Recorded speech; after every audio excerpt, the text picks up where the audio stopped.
كل سنة وانتوا طيبين يا بنات ويا ماميهات. وبمناسبة دخول المدارس طبعا احنا داخلين بقى على دوشة العيش الفينو والمربى والجبنة، فتعالوا مع بعض نعمل أحلى مربى لأطفالنا الحلوين على دخول المدارس. وكل سنة وانتوا طيبين. أول حاجة أنا جبت 2 كيلو فراولة، كل كيلو فراولة عليه نص كيلو سكر وعصرة نص ليمونة. تمام، زي ما انتوا شايفين كده الفراولة بتتنضف كويس جدا. نضفيها قبل ما تشيل العنقود الاخضر من فوق، ونضفيها كمان تاني بعد ما تشيل العنقود الاخضر من فوق عشان ساعات بيبقى تحتيه تراب.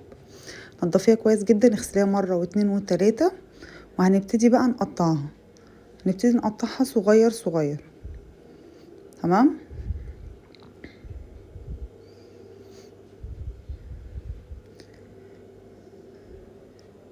الفراولة طبعا انتي بتختاري الفراولة الحلوة الحمراء الماسكة نفسها، المفعصة بلاش خالص منها.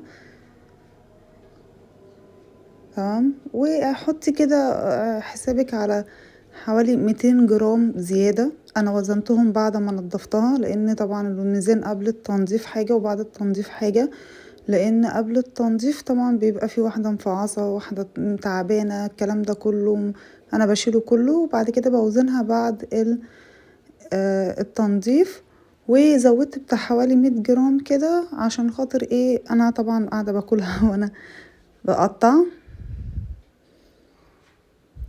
السكر نص كيلو سكر على كيلو الفراولة، ده السكر المظبوط. عايزة تقللي بتقللي حاجة بسيطة، عايزة تزودي بتزودي برضو حاجة بسيطة 100 جرام او 200 جرام بس. يعني ما تقلليش لان هو ده السكر المظبوط. يعني عايزة بقى تزودي تبقى مسكرة، ممكن بقى تزودي مثلا ايه على ال2 كيلو يبقى كيلو وربع مثلا.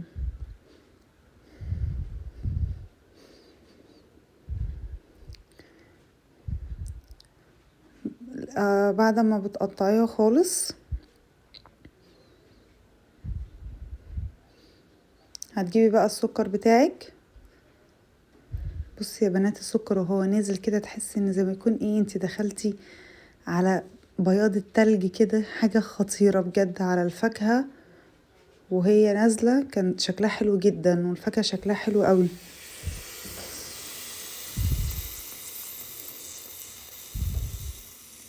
قلبي كويس جدا، خلي السكر يعني ينزل في كل الفاكهة بتاعتك. قلبي كويس قوي.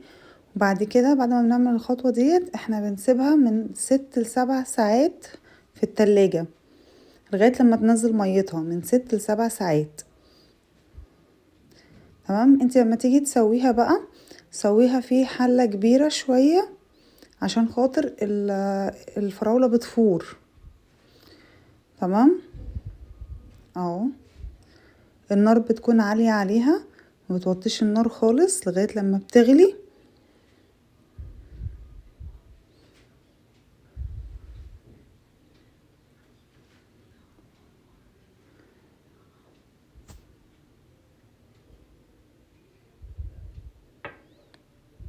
قلبي كويس عشان انتي كده بتحسي ان الايه الفراولة تحسي ان هي ماسكة ببعضها كده وعايمة فوق والمية كلها تحت.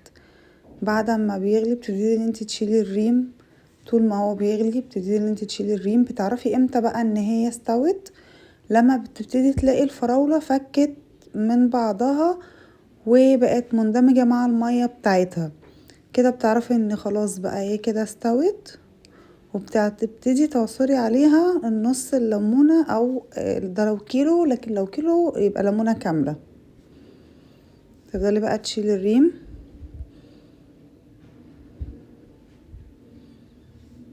انا عصرت الليمونة وما صورتش، فانا بوريكم يعني هنا اهوت ان انا عصرتها.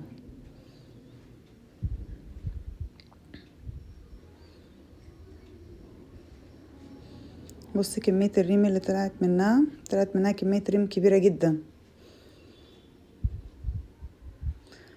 انتي بعد ما بتعصري نص الليمونة على الكيلو او الليمونة الكاملة على ال2 كيلو، بعد ما بتعصري الليمون بتاعك انتي هتعرفي منين بقى؟ بتسيبيها تغلي شوية وبعد كده بتروحي جايبة طبق فاضي وتحطي عليه معلقة وتعملي كده بصباعك في النص او بالمعلقة تشوفيها. لو لقيتيها مش بتلم على بعضها بسرعة يبقى معناها كده خلاص ان الفراولة بتاعتك جاهزت، وتبرديها بقى وتحطيها. انا الخلاط بتاعي بايظ، فانا جبت اللي هي اللي بتعملي بيها الفول او البطاطس، وعملت بيها الفراولة هرست الفول والبطاطس، وهرست بيها الفراولة شوية. طبعا انتي لو مش عايزة فيها قطع خالص ممكن تحطيها في الخلاط بتاعك وتخلطيها، هتطلع لك كريمي وجميلة جدا.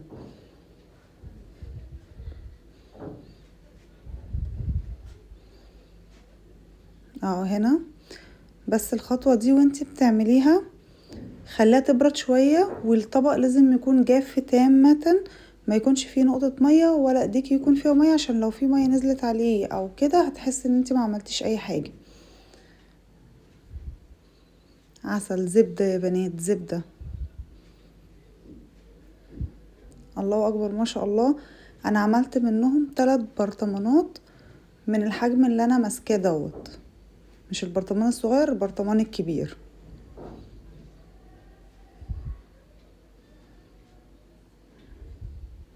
زبدة يا بنات، وبالهنا والشفا ليكوا ولأطفالكم، ونعمل حاجة حلوة وكويسة، وعيالنا يكونوا بصحة كويسة.